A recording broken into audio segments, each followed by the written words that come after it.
ನಮ್ಮ ಮನೆಯಂಗಳದೆ ಬೆಳೆದ ಮಲ್ಲಿಗೆಯ ಬಳ್ಳಿಯನ್ನು ನಿಮ್ಮ ಮನೆಯಂಗಳಕ್ಕೆ ಮನದಂಗಳಕ್ಕೆ ನೀಡ್ತಾ ಇದ್ದೇವೆ. ಪ್ರೀತಿ, ಪ್ರೇಮ, ವಿಶ್ವಾಸ, ಮಮತೆ, ಮಮಕಾರ ಎಂಬ ನೀರು ಗೊಬ್ಬರವನ್ನು ಹಾಕಿದ ಬಳ್ಳಿ ಇನ್ನು ನಿಮ್ಮ ಮನೆಯ ಸೊತ್ತು, ನಿಮ್ಮ ಮನದ ಸೊತ್ತು, ನಿಮ್ಮ ಮನದಂಗಳದ ಸೊತ್ತು.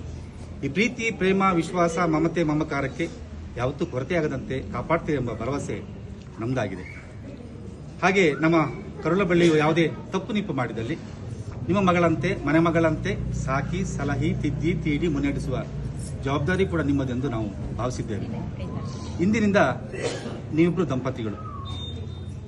ಸಹಕಾರ, ಸಹಬಾಳ್ವೆ, ಸಮನ್ವಯ, ಸಹಕಾರ, ಸರಳತೆ ಬದುಕಿನ ಮೂಲಮಂತ್ರ ಆಗಿರುತ್ತದೆ.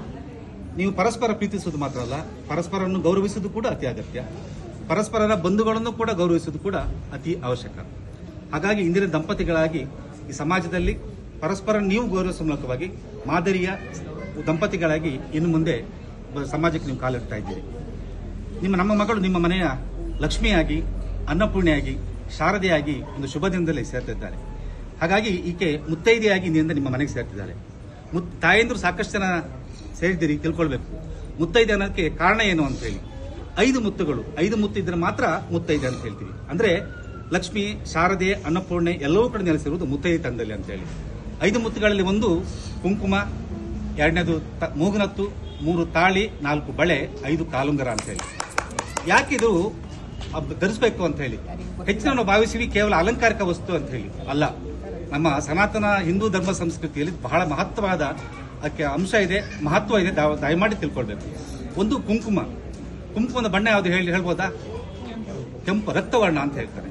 ಹಿಂದೆ ಶುಂಭ ನಿಶುಂಭನೆಂಬ ರಾಕ್ಷಸರು ಜಗನ್ಮಾತೆಯನ್ನು ಕೆಣಕಿದಾಗ ಆಕೆ ಸಂಹಾರ ಮಾಡಿ ಕುಂಕುಮ ಇಟ್ಕೊಂಡ್ರು ಅಂತ ಹೇಳಿ. ಅಂದ್ರೆ ಕುಂಕುಮ ಇರೋಷ್ಟು ದಿವಸ ಯಾವುದು ದುಷ್ಟಶಕ್ತಿಯು ಕೂಡ ದಂಪತಿಗಳನ್ನ ಅಥವಾ ಸಮಾಜದಲ್ಲಿ ಅವರ ಕುಟುಂಬದವರನ್ನ ಯಾರನ್ನೂ ಕೂಡ ಯಾರು ಮುಟ್ಲಾರು, ಅದು ತಡೆಯುತ್ತೆ ಅಂತ ಹೇಳಿ ಜಗನ್ಮಾತೆ ಹೇಳಿರುವಂತ ಆ ಅಂಶವಾಗಿ ನಾವು ಇಟ್ಕೊಳ್ತಾರೆ. 2ನೇದಾಗಿ ಮೂಗುನತ್ತು ಇಟ್ಕೊಳ್ಳುವ ಉದ್ದೇಶ ಅಂತ ಹೇಳಿದ್ರೆ ದೇವಿಯ ಗರ್ಭಗುಡಿಗೆ ಹೋದಾಗ ಕಾಣುವುದು ಮೂಗುನತ್ತು. ಯಾವುದೇ ಅಪದೃಷ್ಟಿ, ಕೆಟ್ಟ ದೃಷ್ಟಿ ಬಂದಾಗ ಮೂಗುನತ್ತು ಹೇಳ್ತಾನೆ, ನಾನು ತಡೆಯುತ್ತೇನೆ, ನಿಲ್ಲಿಸ್ತೇನೆ ಅಂತ ಹೇಳಿ. ಅಂದ್ರೆ ಯಾವುದೇ ಅಪದೃಷ್ಟಿ, ಕೆಟ್ಟ ದೃಷ್ಟಿ ಕೂಡ ತಾಗದಂತೆ ಮೂಗುನತ್ತು ತಡೆಯುತ್ತಂತೆ. 3ನೇದು ತಾಳಿಯ ಬಣ್ಣ ಯಾವುದು ಹೇಳ್ಬೋದಾ? ಜ್ಯೋತಿರ್ಬಣ್ಣ ಅಂತ ಹೇಳ್ತಾರೆ. ಅಂದ್ರೆ ಜ್ಯೋತಿಯಲ್ಲಿ ಆ ಬುಡದಲ್ಲಿ ಮತ್ತು ಮಧ್ಯದಲ್ಲಿ ಒಂದು ಹಳದಿ ಬಣ್ಣ ಇರುತ್ತಲ್ಲ, ಆ ಬಣ್ಣ. ಅಂದ್ರೆ ನಮ್ಮ ದೇಹದಲ್ಲಿ ಜ್ಞಾನದ, ಪ್ರಗತಿಯ, ಏಳಿಗೆಯ, ಸಮೃದ್ಧಿಯ ಎಲ್ಲಾ ಲಕ್ಷಣಗಳನ್ನು ಕೊಡುವಂತ ತಾಳಿ ಅಂತ. ಹಾಗಾಗಿ ತಾಳಿ ಇರೋಷ್ಟು ದಿವಸ ಕೂಡ ನಮ್ಮಲ್ಲಿ ಏಳಿಗೆ, ಸಮೃದ್ಧಿ, ಜ್ಞಾನ, ಏಳಿಗೆ, ಉತ್ಕೃಷ್ಟತೆ ಎಲ್ಲವೂ ಕೂಡ ಬರುತ್ತೆ ಅಂತೇಳಿ. ಹಾಗಾಗಿ ತಾಳಿಗೆ ಅಂತ ಮಹತ್ವ ಇದೆ ಅಂತೇಳಿ. 3ನೇದು ಬಳೆಯ ಬಣ್ಣ ಹಸಿರು ಅಂದ್ರೆ ಸಮೃದ್ಧಿ ಅಂದ್ರೆ ಶಾಂತಿ ಅಂತೇಳಿ. ಹಸಿರಿಲ್ಲದೆ ನಾವ್ಯಾರು ಇರಕ್ಕೆ ಸಾಧ್ಯ ಇಲ್ಲ. ಹಾಗಾಗಿ ಹೋದಲ್ಲಿ ಬಂದಲ್ಲಿ ಎಲ್ಲ ಕಡೆ ಹಸಿರು, ಸಮೃದ್ಧಿ, ಶಾಂತಿಯನ್ನು ಕೊಡುವುದು ಬಳೆ ಅಂತೇಳಿ. ಇನ್ನು ಕಡೆಯದಾಗಿರುವಂಥದ್ದು ಕಾಲುಂಗುರ ಸಾಮಾನ್ಯ ಬೆಳ್ಳಿದೆ ಹಾಕ್ತಾರೆ. ಯಾಕಂತ ಹೇಳಿದ್ರೆ ಬೆಳ್ಳಿ ತಂಪು ಅಂತ ಹೇಳಿ. ನಮ್ಗೆ ಗೊತ್ತಿದೆ ಭೂಮಿ ಅಡಿ ಲಾವಾರಸ ಇದೆ. ಒಂದ್ ವೇಳೆ ಆ ಲಾವಾರಸ ಹೊರಗೆ ಬಂದ್ರೆ ನಾವ್ಯಾರು ಬದುಕಲ್ಲ. ಹಾಗೆ ಆ ಕಾಲುಂಗುರ ಹೇಳುತ್ತಂತೆ, ನೀವು ಹೋದಲ್ಲಿ ಬಂದಲ್ಲಿ ನಿಂತಲ್ಲಿ ಕೂತಲ್ಲಿ ಮೆಟ್ಟಿದಲ್ಲಿ ನೀನು ಹೋದ ಭೂಮಿ ಕೂಡ ತಂಪಾಗಿರುತ್ತೆ. ಹಾಗಾಗಿ ನೀನು ಇಟ್ಟು ಪಾದದಲ್ಲೂ ಕೂಡ ತಂಪಂತ ನಾನು ಕಾಪಾಡ್ತೀನಿ ಅಂತ ಹೇಳುತ್ತಂತೆ. ಹಾಗಾಗಿ ಈ 5 ಅಂಶಗಳು ಕೂಡ ನಮ್ಮನ್ನು ಕಾಪಾಡುವಂಥದ್ದು. ಹಾಗಾಗಿ ಮುತ್ತೈದೆತನ ಬೇಕಂದ್ರೆ ಈ 5 ಮುತ್ತುಗಳು ಇದ್ದಾಗ ಮಾತ್ರ ಅದು ಆ ದೇವಿಯ ಶಕ್ತಿಯನ್ನು ನಮಗೆ ಕೊಡುತ್ತೆ ಅಂತ ಹೇಳಿ ಮಹತ್ವ ಹೇಳ್ತಾರೆ. ಹಾಗಾಗಿ ಮುತ್ತೈದೆಯಾಗಿ, ಅವ್ರ ಮನೆಯ ಶಾರದೆಯಾಗಿ, ಅವ್ರ ಮನೆ ಲಕ್ಷ್ಮಿಯಾಗಿ ನಿಭಾಳ್ತೀಯ. ನಾವೆಲ್ಲ ಇರುವುದು ರಾಷ್ಟ್ರಕವಿ ಕುವೆಂಪು ಮೆಟ್ಟಿದ ನೆಲದಲ್ಲಿ. ಅವ್ರು ಹೇಳೋದೇ ಅಷ್ಟೇ, ಸರಳತೆ, ಸಮನ್ವಯತೆ, ಸಹಭಾಗಿತ್ವತೆ, ಸಂತೃಪ್ತತೆ ಇವು ಕೂಡ ಬದುಕಿನ ಮೂಲಮಂತ್ರವಾಗಿರಲಿ ಅಂತ ಹೇಳಿ ಹಾರೈಸ್ತಾ ಅವರೇ ಹಾರೈಸಿ ಹೇಳ್ತಾರೆ. ಮುಡಿವಾಗಿ ಮಣಿದು ಕೈ ಜೋಡಿಸುವ ನಾವು, ಲೋಕಗುರು ಕೃಪೆ ಇರಲಿ, ಲೋಕಕವಿ ಕೃಪೆ ಬರಲಿ, ಲೋಕ ಹೃದಯದ ಬಯಕೆಯ ಆಶೀರ್ವಾದವೈತರಲಿ.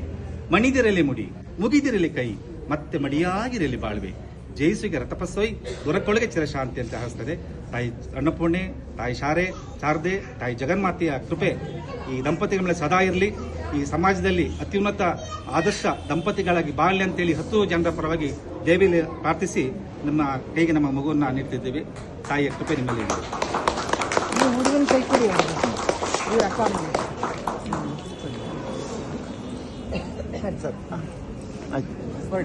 ಆಯ್ತು.